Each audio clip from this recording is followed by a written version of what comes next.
On the 10th of April 2019, in the morning within the hospital, nurses were discussing the woeful plight of a young maiden from Ward 201. According to the physicians, her remaining time could be counted in mere months. Her husband, regrettably, has not once graced her presence since her admission. The nurse proceeded to inspect the destitute damsel, but Kan Chivan was nowhere to be found in the chamber. Kan Chivan had departed from the hospital to make her way home. Her spouse, Park Min-won, not only neglected to visit her, but also failed to provide her with the funds that rightfully belonged to her, including those intended for the payment of her medical expenses. Outside, spring was in full bloom, a season that Chivan deeply envied. Even when the season of spring shall have passed, its beauty will still linger. Kan Chivan hailed a taxi and set off for her abode. The cabbie was a kind gentleman who engaged in conversation with the young woman in a rather emotionally charged dialect of Korea, the Gyeongsang dialect. This native Seoul dialect was most pleasing to Chivan, evoking joyous memories. Once upon a time, when Chivan arrived home, her father relayed the news of their house being sold, and on that very day, they happily relocated to Seoul. The taxi driver endeavored to uplift the hapless maiden with inspiring and diverting conversations,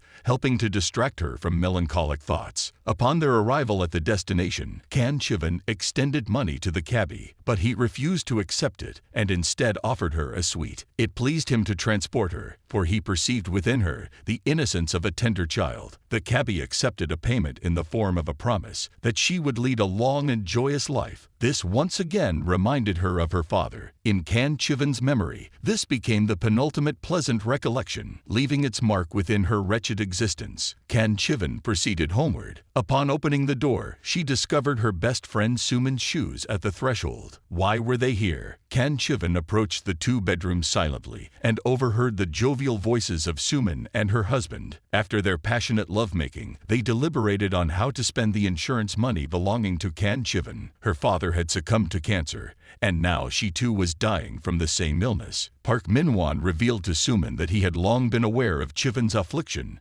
deliberately biding his time before convincing her to take out an insurance policy. Chivan could no longer bear the agony and burst into the bedroom. Her husband began to protest, but realized that she had uncovered everything. Suman fell to her friend's feet, pleading with her not to reveal this at her workplace or at home. After all, the living must go on, while Chivan was inevitably destined to perish. Kan Chivan screamed and wept, then made a motion to strike Suman. However, Park Min-won struck Chivan first. He defended Suman, not her. For whom must she now lay down her life? Chivan grew up motherless, and her father perished from cancer. Until the very last moment, she saw Park Min-won as her only kin. And now this holy man had betrayed her. If only she had been admitted to the hospital a little earlier, perhaps she could have survived. But that scoundrel stole her life away. Chivan screamed and cried, and for that, she was struck again, and this time more forcefully. Chivan was thrown to the side and hit her head against the corner of the vanity stool. A large pool of blood spread on the floor, and Kan Chivan passed away. The minimum was 3 months, the maximum 6, and if a miracle were to occur, maybe a year. Kan Chivan, at the age of 37, died without having lived out her allotted time. The girl opened her eyes at the call of her colleague, Miss Yang. In the window's reflection, Chivan caught sight of her former beauty as she appeared 10 years ago. The girl was shocked. She distinctly remembered Park Min-won killing her. The phone on the table buzzed,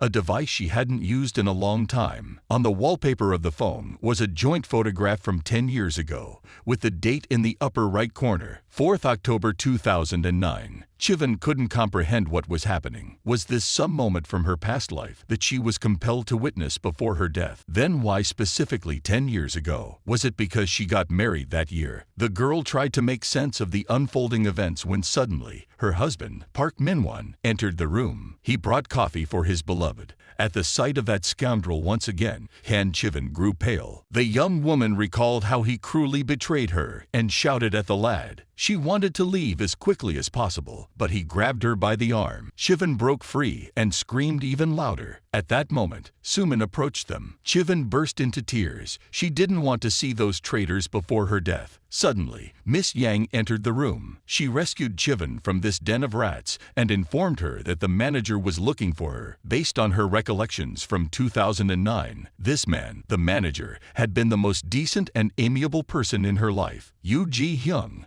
a tall, dark-haired gentleman, always dressed in a sharp suit. He spoke nothing superfluous, only what pertained to business. A true man of commerce. Yoo Ji-hyung handed Chivan work documents along with a handkerchief. He sent her home and asked her to rest. This behavior greatly shocked Chivan, for he had always been very stern before. Kan Chivan prepared to depart, but unexpectedly stumbled and began to fall. The manager swiftly caught her by the waist, preventing her from touching the floor. It was the first time Chivan had ever touched him. This action made the whole scene feel even more dreamlike. Chivan thanked Yoo Ji-hyung and headed to her workplace. There, she left the folder with the documents and hastily left, forgetting her bag. As she exited the elevator, she stumbled again and fell, injuring her knee. She pondered why specifically this year. Stepping outside, she noticed that spring had arrived here as well. Kan Chivan headed to the bus stop and continued her journey home. Throughout this time, her phone incessantly rang with calls from Park Min-won. The young woman ignored and rejected his calls until Yoo Ji-hyung finally rang her. He informed her about additional documents and that tomorrow was a day off. After the call, Chivan slipped her phone into her trouser pocket and discovered there the same money from the taxi driver and her father's candies. Chivan burst into tears and realized that it was a second chance to live a long and happy life. Meanwhile, Suman and Park Min-won were at the office, calling and messaging Kan Chivan, but she ignored them. The lad wanted to go after her and return her bag, but manager Yoo Ji-hyung didn't allow him. Park Min-won sent her a message, and they agreed to meet at a small restaurant near her home. Suman insisted on going along because she wanted to see her best friend. Thus, they waited for the end of the workday. Kan Chivan arrived home. The birth date of Park Min-won was set as the password on the entrance door. Chivan swiftly changed the password to the date of her rebirth, 09.0409. Upon entering, she noticed paired photographs of Suman and Park, as well as a soft duckling from Suman. These items adorned a small table in the foyer, and in her previous life, Chivan enjoyed gazing at them, but now she detested them and discarded everything into the trash bin. Suman always claimed to love the same things as Chivan. Apparently, this extended to her husband as well. However, the young woman didn't dwell on this thought and proceeded to the bedroom. There, inside the wardrobe, she found her savings book. She needed more money. In the savings book, there were 10 million won from the breadwinner's allowance. However, she couldn't use them because they went toward the monthly deposit for rent. Additionally, there remained a bank debt of 20 million won. Chivan decided to first repay the debt and then assess how much money would be left. The young woman remembered that Park Min-won was obsessed with the market and stocks. Whatever he bought, sooner or later, the company became successful and generated enormous profits. In her previous life, Chivan declined involvement in that, fearing financial loss. But now, everything would be different. She would learn to master stocks with the help of that scoundrel. However, before embarking on a new happy life, she needed to settle accounts with this couple. Chivan sat at the vanity table to prepare for their final encounter. She didn't use cosmetics. There were only creams and a curling iron on the table. It seemed that she occasionally curled her hair. Chivan plugged in the curling iron and waited for it to heat up. Meanwhile, her phone buzzed, and due to the vibration, it fell to the floor near the curling iron's cord. Chivan bent down to pick it up and remembered a similar moment from her previous life. Last time, the phone fell in the same manner, and when Chivan reached for it, the curling iron fell and severely burned her wrist. However, this time, it didn't happen. So, destiny could indeed be changed. The phone buzzed with a message from Park Min-won. He wrote that he was already on his way with a surprise. Chivan experienced déjà vu once again and recalled that the surprise was supposed to be the arrival of Suman. Kan Chivan decided that the best way to seek revenge was to make Suman and Park Min-won spouses. Suman would take her place. They met at at a restaurant. Suman and Minwon arrived together and sat next to each other, across from Chivan. Chivan ordered chicken drumsticks and grilled fish soup. While they awaited their dishes, Suman regaled Minwon with tales of being the closest and most caring friend in the world. Suman subtly attempted to flirt with Park Minwon, while Chivan pretended not to notice. They indulged in drinks and engaged in lengthy conversations as Chivan observed them. Eventually, their chicken drumsticks were served, and Suman feigned an inability to eat or even look at them. Chivan couldn't help but smirk at her friend's foolishness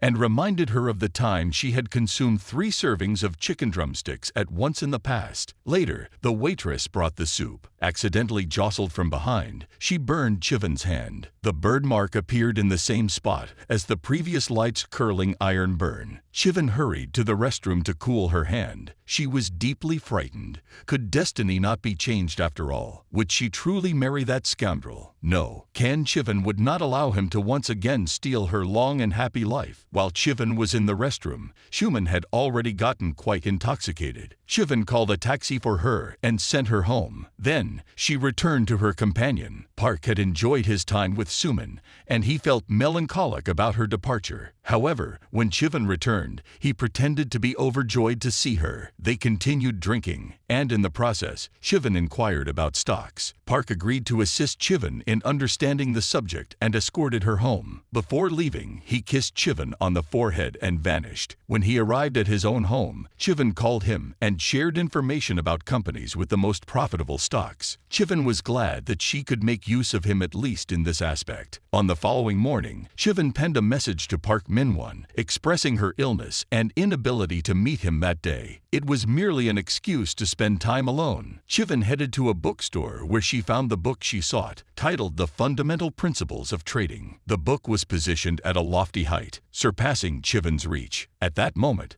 a gentleman stepped in to assist her. This gentleman happened to be manager Yoo Ja-hyun. He extended the book to her, assuming she intended to leave her job. Chivan clarified that she merely sought to gain knowledge in stock trading. She requested that the manager keep this information confidential, as she had lied to Minwon. Yoo Ja-hyun discreetly smiled and considered suggesting they go somewhere together, but Chivan inadvertently interrupted, expressing her desire to be alone. They bid farewell and went their separate ways. The next day, Chivan arrived at the office earlier than usual and discovered the manager sleeping in his chair. She approached him quietly, causing him to awaken. She greeted him and proceeded to her own workstation. Her first order of business was to acquire shares of the pharmaceutical company J, which she knew would yield a profit 6 times the stock's value in the future. While she diligently worked, Yoo Ja-hyun brought her an Americano and a sandwich. Chivan was surprised and initially contemplated refusing,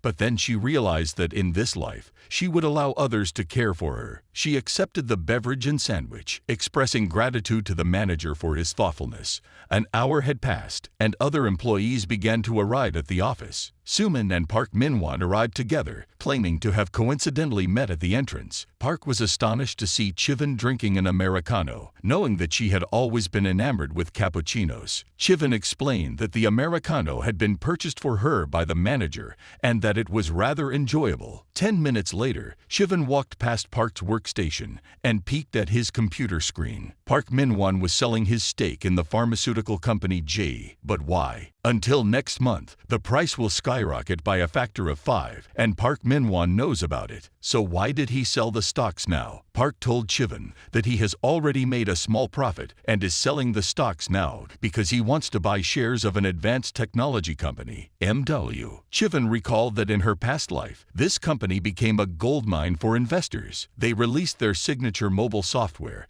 and their stock soared to the heavens. However, everything was reset after a month because the CEO went on vacation to Tahiti and did not monitor the operations. Why should Minwon invest in them? In the past, this did not happen, which means the future can be changed. The changes affected everyone. Lunch should be soon, and Chivan decided to invite Park Minwon to the cafeteria to discuss the stocks once again. Suman accompanied her. At the entrance of the elevator, she complimented Chivan on her new brooch. Chivin remembered that on such a day, Suman spilled soup on her, and she couldn't wear that blouse anymore. This time, Chivin will handle everything. In the moment when Suman abruptly turned around, Chivin quickly stepped aside. As a result, all the soup flew onto Park's new expensive shirt. He was angry, but since it was Suman who did it, he tried to restrain himself. Chivin sent Suman to the restroom for napkins. While she was away, Park confessed that he was very angry because this shirt was a gift from Chivin. When Suman returned, he went to the restroom to clean up. Chivin also decided to wash her hands and left Suman alone. Upon entering the restroom, Chivin heard a girl from one of the stalls. The girl accidentally forgot to bring her hygiene supplies and was now locked inside the restroom stall. Chivin helped her by offering her own pads and her sweater to tie around her waist.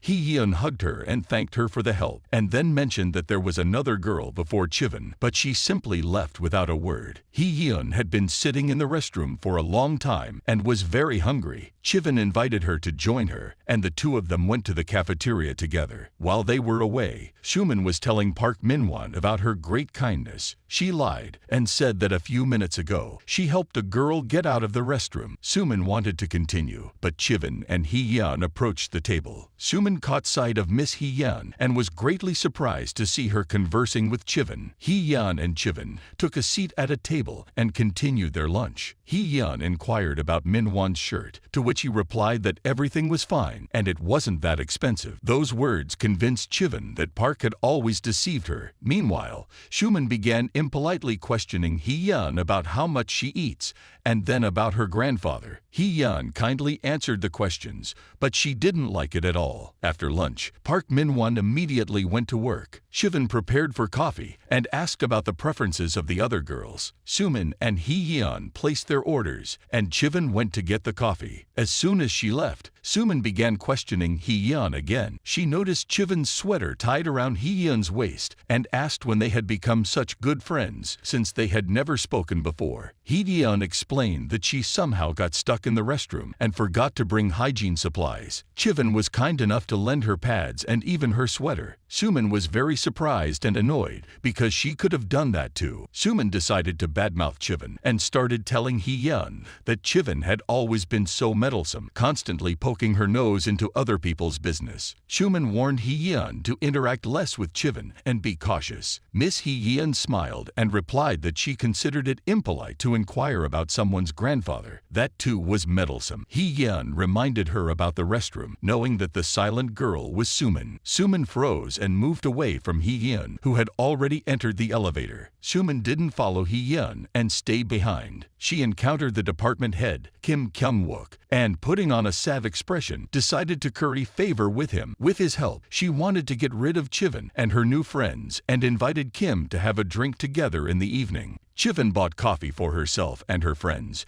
and she also brought some cereal for the manager. He works a lot and probably didn't have time for lunch. Chivin returned to the still deserted office and saw Ju Ja-hyun sleeping again. She quietly approached and placed the cereal on his desk. As she was about to leave, Park Min-won appeared and grabbed her by the hand. He tightly and abruptly squeezed Chivin's hand, causing her to scream. The manager woke up and stood up for her. The manager stood up for Chivin and delivered a stern reprimand to Park Min-won regarding his audacious behavior at work. Ju Ja-hyun expressed gratitude to Chivin for the cereal, and they all dispersed to resume their work. Park Min-won bid Chivin farewell with a cold gaze, reminiscent of the day of demise. He warned Chivin that they would have a serious conversation after work. Goosebumps ran down her body, and Chivin trembled in fear. She was comforted by Miss Yan, who embraced Chivin from behind, holding her shoulders, and invited her to have a calming tea with mint. The girls conversed calmly and uplifted each other with warm discussions. Kang Chivin felt saddened by the fact that in her past life, she hadn't noticed these wonderful individuals, Miss Yan, manager Ju Ja-hyun, and Miss Hee-yeon. Then Miss Yan shared photos of her adorable daughter with Chivin and Hee-yeon. Lunch came to an end, and everyone resumed their work. The workday concluded, and everyone left, except for Chivin. She was in the restroom, afraid to encounter Park Min-won, but after 30 minutes, she finally decided to go home. On her way out of the company, she bumped into the manager. He had been detained in the office for some additional tasks, but he had just finished. Ju Ja-hyun offered to give Kang Chivan a ride home, and she agreed. As they were leaving the parking lot, Chivan caught sight of Park and shielded her face with her hand. Ju Ja-hyun reassured her, stating that the windows of his car were tinted. He drove her home and then headed to his own destination. On the way, Ju Ja-hyun received a call from his brother, who intended to invite him somewhere, but Ju Ja cut him off with a refusal. Meanwhile, Schumann was treating the department head to drinks at a bar. Her entire blouse became permeated with his repugnant odor. When the department head, Kim Kyung, was already heavily intoxicated, Schumann complained to him about Yan Jai. She fabricated a story, claiming that she was hated in the office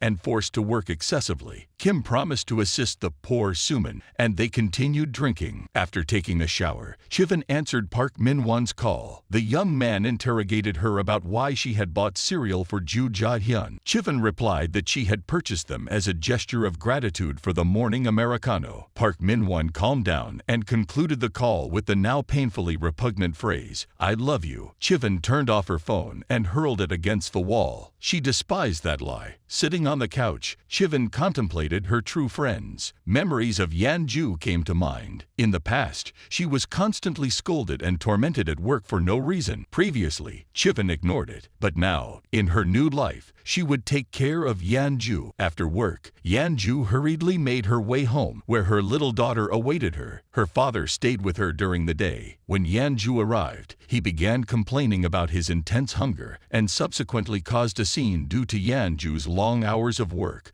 leaving her exhausted with the young child. When Yan became pregnant, he had claimed that he had the means to take care of their daughter at home. But why did he leave? He's not the only one suffering now. He doesn't understand what it's like for Yan when the old man Kim constantly insults her and makes her redo perfectly fine work multiple times. Yan Ju put her daughter to bed and fell asleep alongside her, not noticing the blood from her own nose. The following day at the company, Kim once again shouted at Yan Ju due to Suman and forced her to redo the marketing plan for the company's new product. Chivan noticed that Chairman Kim only yelled at Miss Yan in the absence of Ju Ja-hyun. After Kim Kyung-wook's outbursts, Yan Ju retreated to the break room. Chivan followed her. Upon entering, Chivan noticed blood from Yan's nose. She was working so much that her health had begun to deteriorate. The girls brewed some coffee. Kang Chivan pondered whether it was worth interfering in other people's destinies. Chivan was already dead. It couldn't get much worse. She implored Yan Ju not to redo the plan. Chivan requested that Yan leave the content of the document unchanged and only redo the cover and font of the plan. Yan Ju did not understand Chivan's intentions, but agreed nonetheless. Chivan handed Miss Yan a dictaphone and asked her to turn it on every time Kim Kyung would shout at her. The girls finished their coffee and went to work. As they exited the break room, they noticed that Kim Kyung-wook was now shouting at Yan as well. Chivan would put an end to his arrogance. This time, instead of Miss Yan, he would be dismissed. For the next 5 days, Yan Ju worked on redoing the covers of the document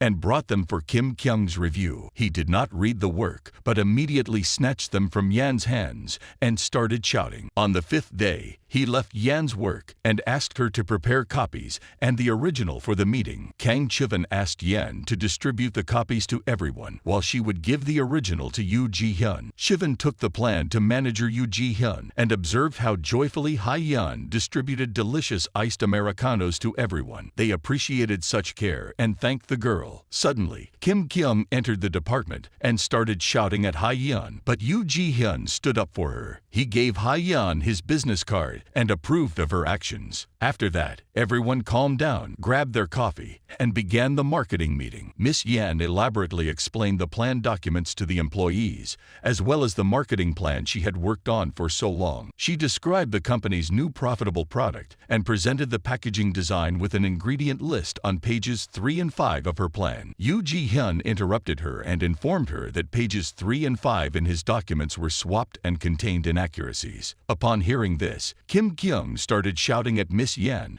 and then handed Yoo Ji-hyun the correct plan. Yoo Yoo Ji-hyun examined it and remembered that this plan had been rejected. He questioned Kim Kyung about the reasons for rejecting it, as it was the same as the one being presented now. The only difference was the cover and font. Kim Kyung became angry at Miss Yan again, but Chivin intervened for her. She stated that she had redone the plan. Lately, Yan's assistant has been in poor health, and when her version was rejected, Chivin offered her assistance. Chivin apologized to her boss, Yoo Ji-hyun, for such an error, but he was not angry with the girls, but with Kim. The responsibility for what happened lies with Kim, not his subordinates. Chivin presented a new plan to Yoo Ji-hyun, and he gladly accepted it. He left a note for the girls, stating that if they are confident in their plan, they should bring it to him directly, rather than to Kim. Miss Yan continued the meeting, and everyone, except Kim Kyung-wook and Sumin, were satisfied with the work. After the meeting, everyone dispersed to their respective workstations. Yan-ju thanked Chivin for her help. Now her fate would change. Sumin reminded Chivin about their weekend meeting. Sad memories overwhelmed Chivin. Sunday, that very day she wished to forget and never recall, the alumni reunion. In school, Kang Chivin only interacted with Sumin. Everyone loved Sumin. She dressed elegantly and adorned herself beautifully, while Chivin was different. She wore glasses, didn't chase after fashion, and didn't apply makeup. At the alumni reunion, everyone asked Chivin to leave and pitied Sumin for being friends with her. The girl felt sadness and pain, hiding in the restroom where she sat in tears for an hour and a half. When she finally emerged, there was no one left. They all fled to another cafe, escaping from her. From those melancholic reminiscences, Chivin was brought out by Hyun. They met in the restroom, and Hyun suggested going shopping this Sunday. Chivin agreed to go in the morning since she planned to attend the alumni reunion in the evening. In front of the mirror in the restroom, Hyun adorned her lips with lipstick, which Chivin had seen in manager Yoo Ji-hyun's car. Recalling the incident with the mountain of Americano and juxtaposing the facts, Kang Chivin speculated that Hyun and Yoo Ji-hyun were dating. They were completely different, but perhaps that's what brought them closer. The workday came to an end,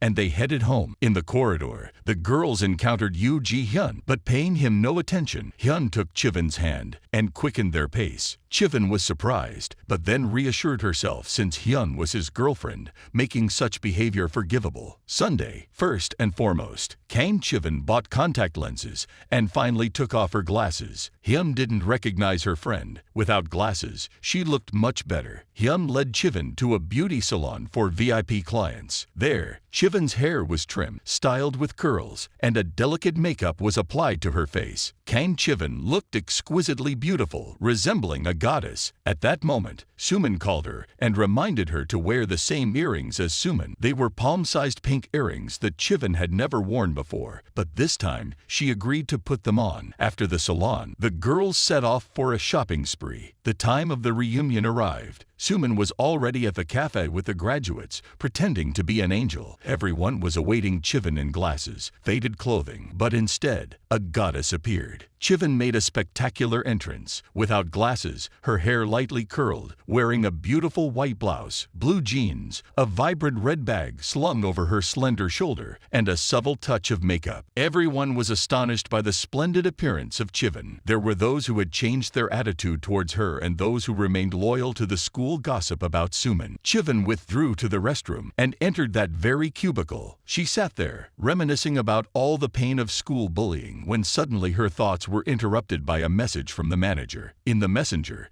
Yoo Ji-hyun inquired if she was occupied, and Chivin replied that she was currently attending an alumni meeting. While Chivin sat in the third cubicle, supporters of Sumin entered the restroom. Former classmates insulted Chivin, claiming that her transformation was solely due to plastic surgery, and that she still yearned for Sumin. Chivin stood and listened, trying to understand what she had done wrong. She emerged from the cubicle and directly asked what was happening. The alumni reminded her that during their school years, Sumin couldn't be involved with Park Yun-ho. He was a very kind boy in their class. Rumors had it that Sumin, aware of Chivin's feelings for Park, forbade her from seeing him. This caused Sumin to fall into depression and chronic fatigue. But everything was not as it seemed. Park Pak Yun-ho loved Chivin, not Sumin. The alumna continued to humiliate Chivin, stating that if it weren't for Sumin, she wouldn't have even landed a job. Chivin showed them her business card and revealed the truth about her work, about Pak's school-time love, and finally, she humiliated them in return. As she left the restroom, she encountered Sumin, who inquired about what they had been talking about for so long. In response, Chivin called her by name. Chivin departed from the cafe in tears, feeling immense pain and hurt from Sumin's actions. Pak Yun-ho had been her first love,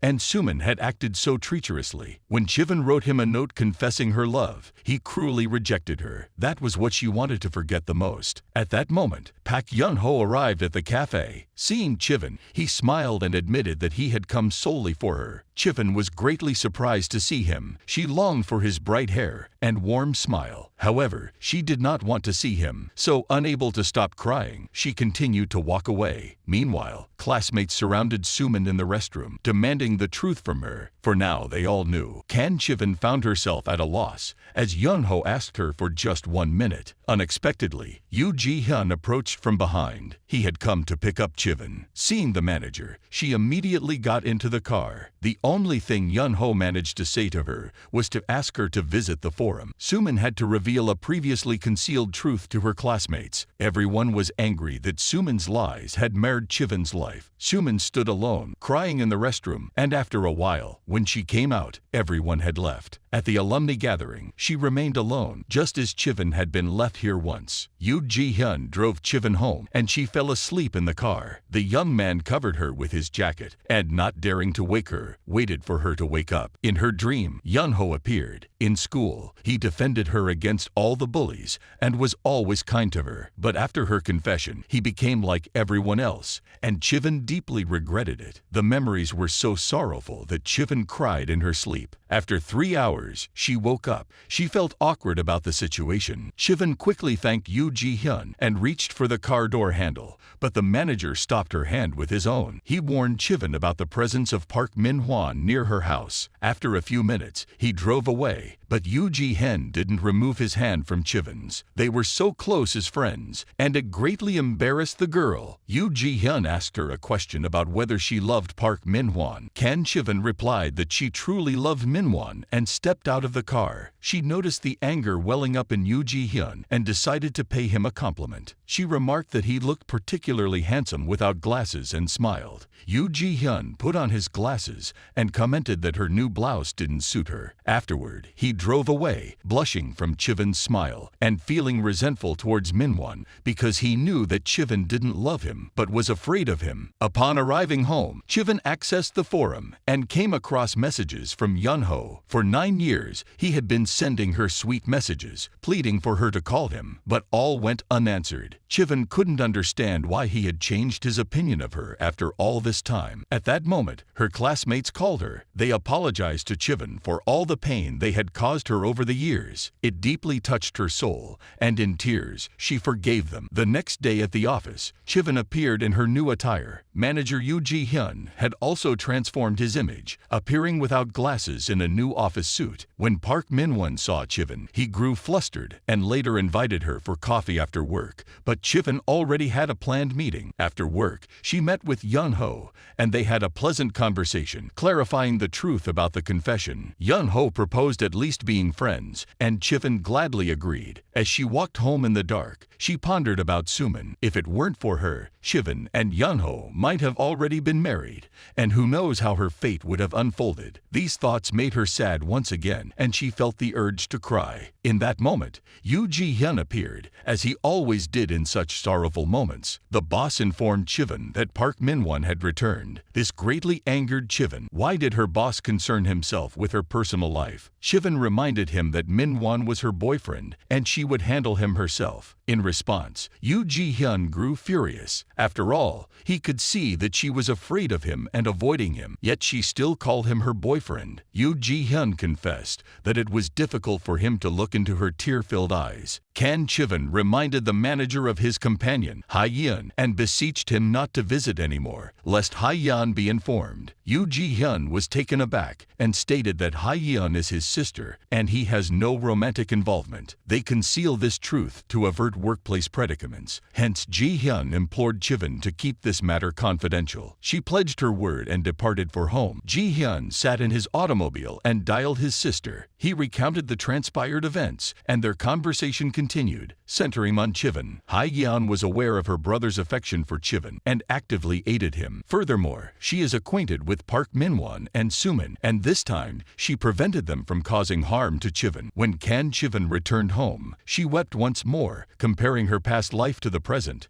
and subsequently fell asleep. The following day at the office, Chivin persisted in her vengeance. In the morning, she brought Park his cherished egg sandwich, and afterward, they arranged to meet for coffee after work. Sumin once again invited her. Chivin had no intentions of conceding defeat, but she was delighted by Sumin's desire to win over Park, which only grew stronger. The meeting. Next week, Yoo Ji-hyun embarks on a business trip, rendering him unable to oversee the employee's work. Thus, he temporarily delegates his authority to Miss Yang. She successfully completed her project, and now, with the approval of the superiors, the product release is scheduled for the summer. Yang now has a chance to secure a promotion and a salary increase, an opportunity she won't let slip away, as her daughter, for whom she strives tirelessly, eagerly awaits her every day. After the meeting, Chivin implored Yang for assistance. Chivin suspected that manager Kim intends to sabotage their project. He has already made several attempts and will not miss this opportunity. Chivin proposes including Sumin in their team, as Kim harbors tender feelings for her. If Sumin joins their ranks, Kim will not undermine Yang's project. Yang Jiran agreed, and they proceeded to the conference room, where Yang announced her temporary leadership of the marketing department. The new supervisor introduced the project team to the department. Kan Chivin would assist in managing marketing operations, while Lee Jun-sok would oversee product manufacturing. Within the allocated time frame, their team successfully developed a high-quality beta version of the project product. Additionally, they designed 3 prototype samples, which turned out remarkably well. Now, the only remaining issue was Sumin. She and Park Min-won were also part of their team. Sumin was appointed as the primary surveyor for public opinion. Her duty was to stand at the company's entrance and survey visitors. Naturally, Sumin disapproved of such a low-ranking position. However, Yang Jiran assured her that only beautiful young women were entrusted with such work, and it presented an excellent opportunity to become an official employee. Sumin did not wish to return to Kim's team and part ways with Park Min-won, thus reluctantly agreeing to the supervisor's decision. However, within a few minutes, she began cursing Yang and Chivin for such humiliation. Sumin disregarded the visitors and played with her phone. An elderly couple approached the product counter. The woman inquired of Sumin whether the product contained nuts, to which she received a denial. However, in reality, allergens were indeed present in one of the product samples. Due to her irresponsibility and inattentiveness, Sumin had forgotten about it. The man had an allergy, so immediately after tasting the salad, he developed a rash and difficulty breathing. His wife shouted at Sumin, but she responded with an equally loud and rude scream. Sumin yelled and insulted the visitors, who asked for the manager to be called and for medical assistance to be summoned. At that moment, Park Min-won arrived. He pretended to be the manager, apologized to the couple, and then offered to take them to the hospital. Sumin went with them in a taxi, mentally blaming Ye Juran for everything. At the hospital, Sumin mentioned that Chivin had not informed her about the presence of allergens in the product. Park was afraid that Chivin would be punished and have her salary cut, so he decided to resolve the situation himself. In the worst case, the affected individuals would receive compensation and request Sumin's dismissal, which she did not like. Park suggested to her to simply not tell anyone about it. If the man does not file a complaint, everything will settle down quickly. Sumin was touched by Park's assistance and decided that she would definitely make him hers.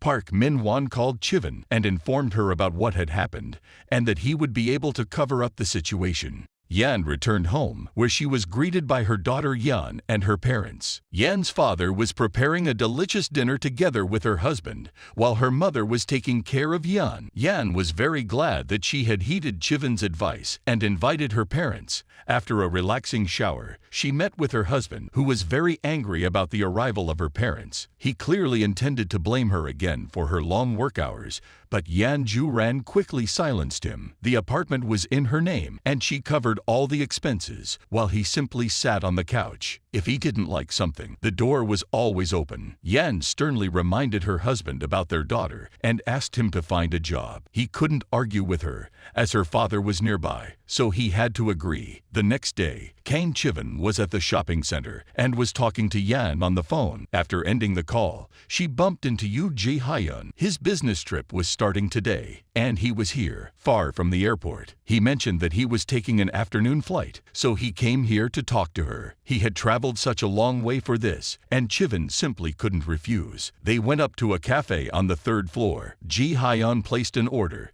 and upon hearing a familiar voice, Chiven saw Yoon-ho standing at the cash register. Yoo Ji-hyun and Yoon-ho glared at each other with malice, after which Ji-hyun and Chiven moved to an unoccupied table. It turned out that Yoon-ho was the owner of this cafe. Seated at the table with a cup of Americano, Yoo Ji-hyun warned that he would take care of Yan's project and would not allow Kim to ruin it. He was already aware of their strained relationship, so he would make every effort to avoid any problems with him within the scope of his authority. Chiven expressed gratitude to her boss for such concern and, wishing him a good trip, left for the office. On her way to her workplace, she saw Hee-yeon conversing with manager Kim Kyung-wook. He was laughing in her face while she watched him angrily. After speaking with Kim, Hee-yeon invited Chiven to have coffee and told her about what had happened. Manager Kim had asked Hee-yeon to hand over the project she had been working on for a long time. He said he would present it under his own name and make her a regular employee, placing her in his team. Hee-yeon rejected his scheme, to which he threatened her with dismissal. Hee-yeon cared little about his threats. She couldn't bear to see him become successful by stealing her idea. Hee-yeon's project revolved around fast food. The number of Muslims worldwide exceeds 1.3 billion. Why isn't there fast food specifically designed for them? By taking initiative now, the company could gradually achieve the goal, starting with Muslims who are currently in the country. Hee-yeon expected Chiven's support, but she asked to leave this plan to Chief Kim. She explained that Hee-yeon wouldn't be able to execute it fully because there was a risk involved. Chiven knew that Hee-yeon's idea would undoubtedly come to fruition, but it was still better to follow Chief Kim Kyung's instructions. Chiven reassured Hee-yeon, saying that she would somehow be able to reclaim her idea, but not at this moment.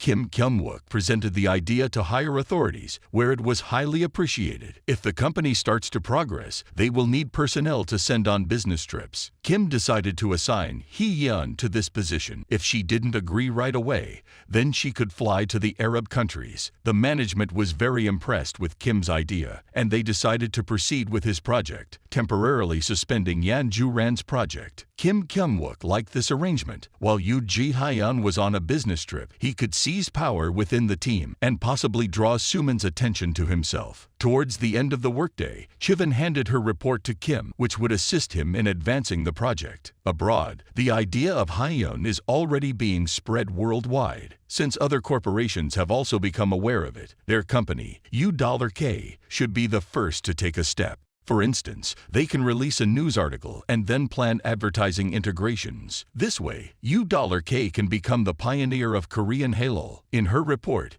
Chiven provided an example article for release. U$K's fast food specially made for every Muslim, crafted with love, care, and most importantly, halal. Kim Kyung-wook was pleased with such a plan, as if it continues this way, everyone will stop considering him an intrusive old man. He proposed to publish it immediately in the media and asked Chiven to work with him a little more tomorrow morning. Kan Cheon agreed, as long as he doesn't forget about her if they succeed. On the next day, the article had already been published and gained great demand. After a week, Kim received praise from the management, and their company's stock prices reached their peak again. Kim went to work feeling happy. In the morning, he exchanged messages with Suman. Today, she overslept and couldn't have breakfast, so she asked Kim Kyung-wook to buy her strawberry milk. Their conversation was interrupted by a call from Han, the secretary. Kim expected good news since he was planning to offer Suman a position. When Kim Kyung-wook entered the boss's office,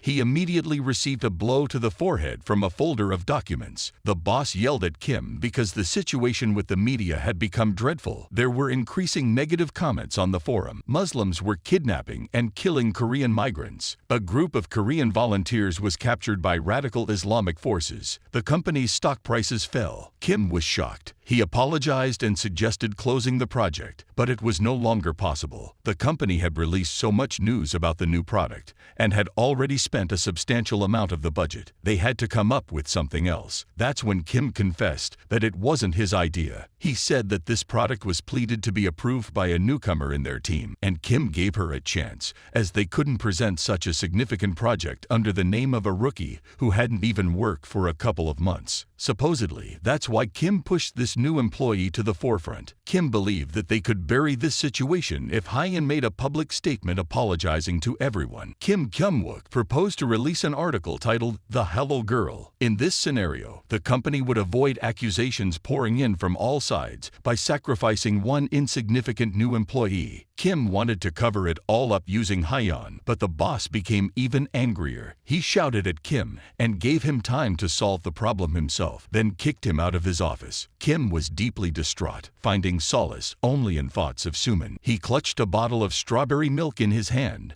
believing that together with Suman, they could overcome any difficulties. Descending to the first department, he brought Suman the strawberry milk, but she refused to drink it and silently walked away. Kim became angry, blaming his assistant, Kan Chevin, for everything, as it was she who proposed the plan involving the media. He approached Chevin and began shouting at her regarding the report he had asked her to submit in the morning. Chevin replied that she had already delivered the report to his desk a long time ago and sent him a message in the messenger. His anger escalated even further. For every word Chevin said, she found excuses. He yelled at her, enveloped in arrogance. He yelled because she wouldn't lower her gaze when adults spoke to her. He yelled and accused her parents. His words about her horrible upbringing by her parents deeply wounded Chevin's feelings. Kim Kyung-wook continued to insult her and then raised his hand to strike her. He was stopped by Yoo Ji-hyun. Yoo was furious, and seizing Kim, he ordered him to apologize to Chevin. He apologized, and Chevin asked Yoo to release him. When boss Yoo let him go, he fell directly onto the bottle of strawberry milk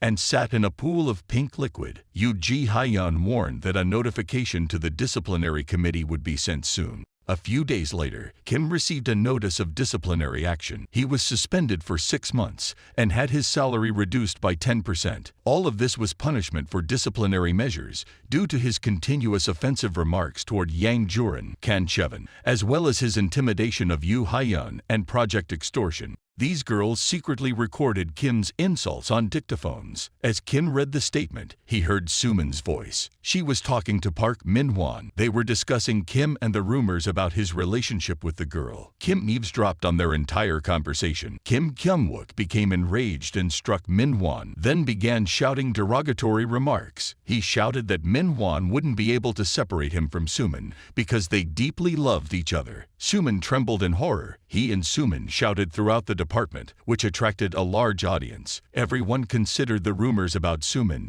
and Kim's relationship to be true. Otherwise, why would Kim have just mentioned the wedding? Suman yelled at Kim and left with a sad expression, no longer wanting to blush in public. Suman didn't know what to do now, but then she remembered Ji-hyun. If there was no Kim, there was Yoo Ji-hyun. At the meeting, Yoo Ji-hyun thanked the employees for their active work and made a few announcements. Regarding Kim Kyung-wook, it was decided to temporarily suspend him from work and reduce his remuneration. First and foremost, the Halo project was terminated. It now returns to Yoo Hyun. As the company would need time for a restart, the question of the project's future was postponed for further discussion. Yang Jurin, the assistant who had been temporarily suspended, could resume work on the project. In addition to this, due to the suspension of Chief Kim Kyung-wook, the department needed to replenish its staff. Therefore, as if on cue, a volunteer from the production department, Lee Jung-sok, joined them. While the meeting was ongoing, Chevin observed Suman. Hadn't these changes affected her? Why was she smiling? Yoo Ji-hyun made one final announcement. Their department is considering organizing a corporate event this Friday and appoints Hyun responsible for determining the location and time. With that, the meeting concluded. Suman bid farewell to Yoo Ji-hyun with a tender smile, but he walked past her indifferently. Hyeon and Chevin went to Yunho's cafe, where Hyeon ate the most delicious cake in the world and developed a fondness for Yunho's sweets. She knew he was her brother's rival, but she couldn't help it. In the office kitchen, Suman pondered where Hyeon and Chevin had gone when she noticed Yoo-ji Hyeon. She considered it the perfect opportunity to seduce her boss. Suman approached Yoo-ji Hyeon and invited him to have coffee together, but he was already pouring himself juice. Suman took the bottle from him and poured the juice into a glass herself. As she handed him the glass, she accidentally dropped it on the floor, shattering it. In that same moment, Suman began gathering the shards and cut her finger. The girl started crying. However, Yoo-ji Hyeon ignored it and told her where the first aid plaster was located, asking her to clean up the shards and wipe the juice. Suman was taken aback by this behavior, but fortunately, Park Min-won arrived. Suman lamented to him, and he began to care for her. He blew on her wounds and spoke compliments about her delicate little hands. Yoo-ji Hyeon stood behind the door and eavesdropped on this conversation. He was angry that the wretched Park Min-won treated Chevin so cruelly,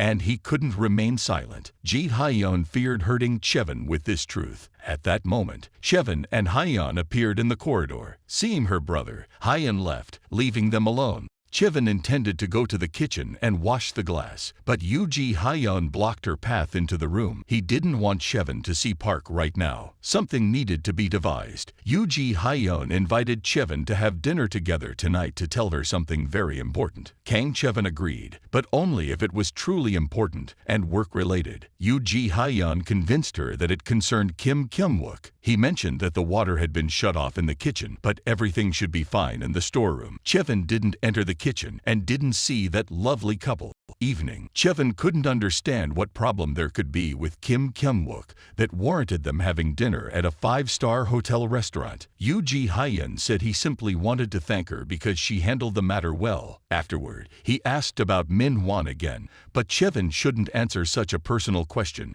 and stated that everything was fine between them. Yoo-ji Hyeon became disappointed and promised not to ask anymore. They had dinner and headed home. As they descended the stairs, Chevin's shoe heel broke and she fell. Ji Hyeon couldn't catch her in time and she sprained her ankle. He quickly apologized and carried her in his arms. He took her to the vestibule and seated her on the couch, then went to fetch the first aid kit. He treated her wound and put new shoes on her feet. Meanwhile, Park Min-won attempted to reach out to Chevin, but she did not answer his calls. Park overheard a conversation between her and the manager about dinner and grew concerned that Chevin would leave him. Since her transformation, she had become the most beautiful woman in the office, and everyone's eyes were solely on her. Park Min-won realized that he constantly thought about Chevin, even though their relationship started with a disagreement. A year ago, Park Min-won had a bet with a friend over drinks, confessing his affection for the newly arrived Kang Chevin. She was incredibly kind, so Park simply took advantage of her and engaged with other women almost every night. Now he couldn't understand if Chevin changed upon discovering his infidelity, or for other reasons. Chevin answered the phone and mentioned that she had been talking to Kim Ken. Afterward, Park reminded her about the planned gathering for tomorrow and concluded the conversation. Upon arriving home, he purchased yacht tickets and invested in stocks of technological companies, hoping to make millions. The next day, in the late evening on the yacht, Park Min-won proposed to Chevin, and her joyful response was a resounding yes. Park was elated and assured her that he would soon buy a new apartment, relieving her of any worries. Morning at the office. During the break, Chevin, Yan Jaran, Hyeon, and Suman had lunch together. Chevin shared the details of her wedding with her friends, proudly displaying her new expensive blouse and an original branded handbag. These were gifts from Park Min-won. She also informed them about the apartment purchase and the planned meeting with his parents. Yan Jaran was delighted for her friend.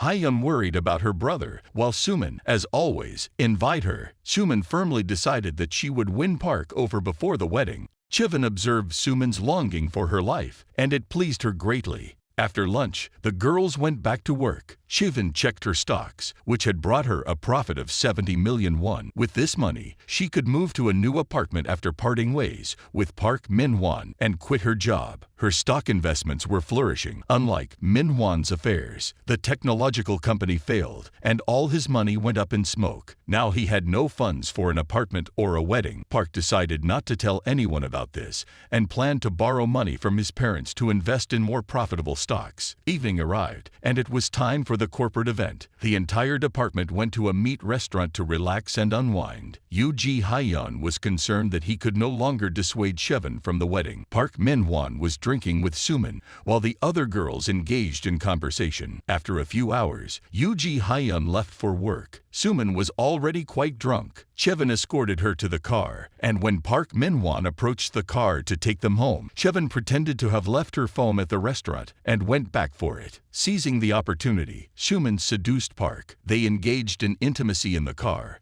while Shivan watched them from behind the corner of the restaurant. She never expected it would be so difficult to hold back the tears. The memories of betrayal and death resurfaced in her mind once again. Chi-won retreated to the nearest tavern, indulging herself in thoughts of that couple. Unexpectedly, she received a call from Yoo Ji-hyun, who learned of her presence at the bar and hurried to join her. He arrived swiftly and took a seat beside her. He promised that he would not disclose this to anyone and would escort her home. Chi-won found Yoo Ji-hyun likable. He was sweet and kind. However, she was exhausted from these romantic entanglements. Yoo Ji-hyun proposed a partnership to Chi-won. She could reach out to him anytime and seek his assistance. The young woman agreed and requested him to turn away from her, upon which she leaned against his back and closed her eyes. The following morning, Min-won woke up at Suman's home. In her bed, he did not want to be seen as the man who betrayed his fiancée with her friend before their wedding. Therefore, he suggested to Suman that they forget everything, but she refused. Suman confessed her love for him and promised that she would not reveal it to anyone or interfere in his relationships, as long as he was also involved with her. Min-won gladly agreed, and they continued to enjoy themselves. However, before that, Chi-won called and confirmed the meeting place with her future in-laws. Chi-won sat in the beauty salon, adorning herself with vibrant makeup. She remembered all the humiliations she had endured from her future mother-in-law. The time of the meeting drew near. Park left Suman, which angered her momentarily, but she soon rejoiced, knowing that she would soon take Chi-won's place as his wife. They arrived at a traditional Korean cuisine restaurant. Park was already there, conversing with his parents, when Chi-won arrived. She made a grand entrance, with bold makeup, wearing an elegant black dress, and greeted the astounded parents of her future husband. Chi-won took a seat at the table next to Park Min-won and engaged in conversation with his mother. In the past, Chi-won always felt like a guilty little girl whenever she was around this woman, even though it was not the case. Chi-won informed her mother-in-law about her diligent approach to being a wife, how she prepared breakfast and dinner for her husband, and even made sandwiches for him to have for lunch if he was unable to dine properly. The mother suggested that they visit them on weekends, but Chi-won declared that Park needed rest, so they would only visit on weekdays. The mother was surprised since she believed Chi-won worked on weekdays. Chi-won laughed and mentioned that once she marries their son, she will resign from her job and focus on household chores and her hobbies. The mother grew angry, wondering if this girl intended to live off her son's salary. What about children? They require a considerable amount of money. Chi-won attempted to calm her mother-in-law and stated that she had no intention of having children. This infuriated the father. He shouted at her, believing that all women are obligated to bear children and continue the family line of their husbands. Chi-won replied that she was an only child, and her father was content with that. Then Park's parents began insulting Chi-won and her parents. Chi-won refused to stay silent and shouted back at them. Afterward, she stood up, announced the cancellation of the wedding, and left the restaurant. Park Min-won wanted to stop her and talk, but his parents restrained him. As she exited the restaurant, Chi-won spotted Suman rushing inside. She had dinner with Park's family, pretending to be his girlfriend. This concludes the first part of the retelling of this manhwa. If you want to see the continuation, be sure to subscribe to the channel with a bell, because this way you will be the first to know about new and interesting videos. You can also watch other interesting retellings on this channel.